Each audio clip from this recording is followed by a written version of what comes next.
for arbitrary integers a and b, a congruent to b modulo n if and only if a and b leave the same no remainder when divided by n। तो हम a congruent to b modulo n है, तो इसका मतलब n a minus B को divide करेगा, तो a minus B को n का हम मल्टीपल लिखेंगे। नाउ लेट कर लो कि b को n से डिवाइड करते हैं तो हमें रिमाइंडर r मिल जाता है, तो b को n से डिवाइड करेंगे, ये क्वेश्चन है, ये रिमाइंडर है बाय डिवीजन एल्गोरिदम, जो r की वैल्यू होती है लेस देन n होती है। तो यहाँ से आएगा a is equal to B plus K N, ठीक है। तो यहाँ पे b की वैल्यू पुट कर देंगे तो ये हमारा आंसर आ जाएगा। तो n कोशेंट रिमाइंडर, तो a को भी अगर n से डिवाइड करते हैं तो सेम रिमाइंडर आ रहा है, तो इसका मतलब ये हमने प्रूव कर दिया। अब ए और बी को हम डिवाइड करेंगे n से तो सेम रिमाइंडर आ रहा है, ए को भी n से डिवाइड करेंगे बी को भी n से तो सेम रिमाइंडर आ रहा है, ठीक है। ये बाय डिवीजन एल्गोरिदम है।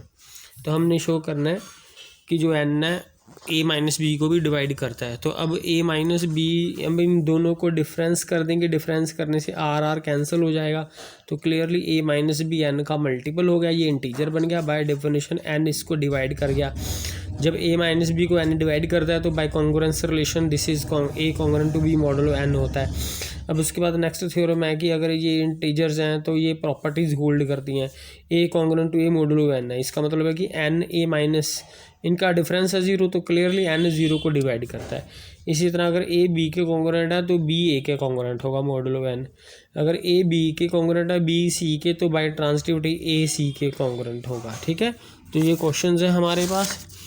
उसके बाद है हमारे पास ये और पार्ट है, अगर ए बी के कॉन्ग्रुएंट है सी डी के, तो उनको ऐड भी कर सकते हैं और मल्टीप्लाई भी कर सकते हैं। तो A plus C B plus D ये भी कॉन्ग्रुएंट हो गए, और ए को इधर मल्टीप्लाई भी कर सकते हैं बी को डी के साथ, तो भी हमारा आंसर आ जाएगा। अगर ए बी के कॉन्ग्रुएंट है तो ए कोई भी सी ऐड भी कर सकते हैं और कोई भी सी हम मल्टीप्लाई भी कर सकते हैं, और अगर कॉन्ग्रुएंट है तो कोई भी पावर रेज कर सकते हैं, ठीक है, चाहे 1 हो 2 हो 3 हो, कुछ भी हो सकती है। तो पहले जैसे है कि अब डिफरेंस होता है 0, 0 को 0 गुना n लिख सकते हैं, तो क्लियरली ये इंटीजर है तो n इनके डिफरेंस को डिवाइड कर गया, तो इसका मतलब है कि a is congruent to a। तो अब नेक्स्ट दूसरा क्वेश्चन है कि a b के कॉन्ग्रुएंट है, अगर a b के कॉन्ग्रुएंट है तो n जो होता है उनके डिफरेंस को डिवाइड करता है, तो डिवाइड कर गया उसके डिफरेंस को। अब इसको b माइनस ए बना लेंगे, अगर b माइनस ए बना लेंगे माइनस इधर चला जाएगा, ठीक है, तो इसको ऐसे ये इंटीजर बन जाएगा, तो n b माइनस ए को डिवाइड कर गया, तो यहाँ से आ जाएगा b कॉन्ग्रुएंट टू a, ठीक है। जो पहले वाला नंबर है वो ये वहाँ पे लिखना है, दूसरे वाले नंबर को यहाँ पे लिखना है। तो इस तरह से ये भी हमारा सॉल्व हो गया। तो बाकी के क्वेश्चन आप इसको कर सकते हैं। ये एफ पार्ट में इनको करा देता हूँ आपको। ये एफ पार्ट है कि अगर ए बी के कॉन्ग्रुएंट है तो उसकी कोई भी पावर के हम रेज कर सकते हैं, तो इस रिजल्ट को हम बाय मैथमेटिकल इंडक्शन प्रूव करेंगे। अगर के 1 है तो क्लियरली ये 1 हो गया, तो ए कॉन्ग्रुएंट टू बी आ गया, तो ये तो गिवन ही है हमें, ये तो गिवन ही है, तो इसका मतलब रिजल्ट इज़ ट्रू फॉर के इज इक्वल टू 1।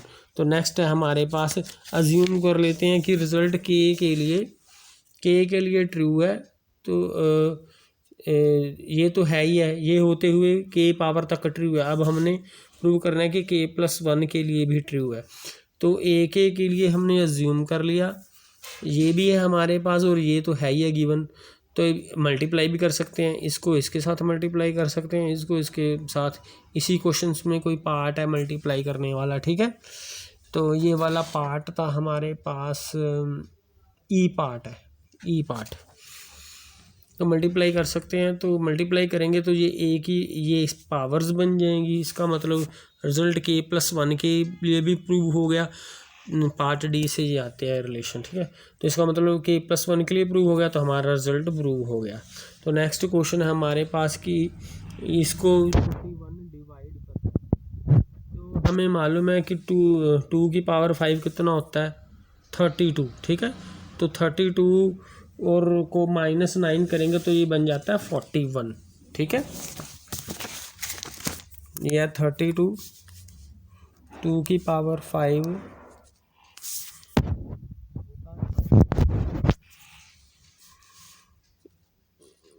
32 होता है, और इसमें से माइनस करेंगे 9, तो क्या बन जाएगा 41 बन जाएगा। तो 41 को 41 डिवाइड करता ही है, तो इसका मतलब this is congruent to -9 modulo 41। इन दोनों का डिफरेंस 41 उसको डिवाइड करता है। इसी तरह बाय दिस क्वेश्चन की उसकी पावर रेज कर सकते हैं।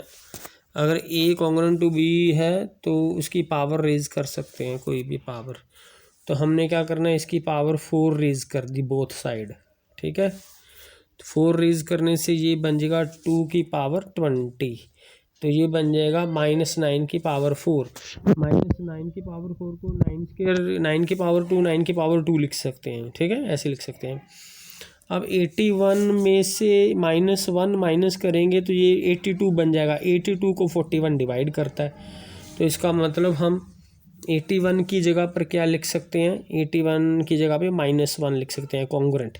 इसकी जगह पे भी -1 लिख देना है, तो इसकी जगह पे भी -1 लिख देना है, ठीक है। तो 2 की पावर 20 कॉन्ग्रुएंट है 1 के, तो इसका मतलब ये 41 जो है इसका डिफरेंस आ गया कॉन्ग्रुएंट टू 0। अगर ये 0 आ जाए, ये रिमाइंडर होता है ना, तो अगर ये 0 बन गया तो इसका मतलब 41 इसको डिवाइड करता है, ठीक है। तो दिस इज़ द डिजायर्ड। वैसे भी 41 इसके डिफरेंस को डिवाइड करता है, तो ये आ गया। तो अगर ऐसे करना है तो यहाँ पे रिमाइंडर 0 आ गया तो 41 इसको डिवाइड करता है। दोनों केसेस से हम इसको कर सकते हैं।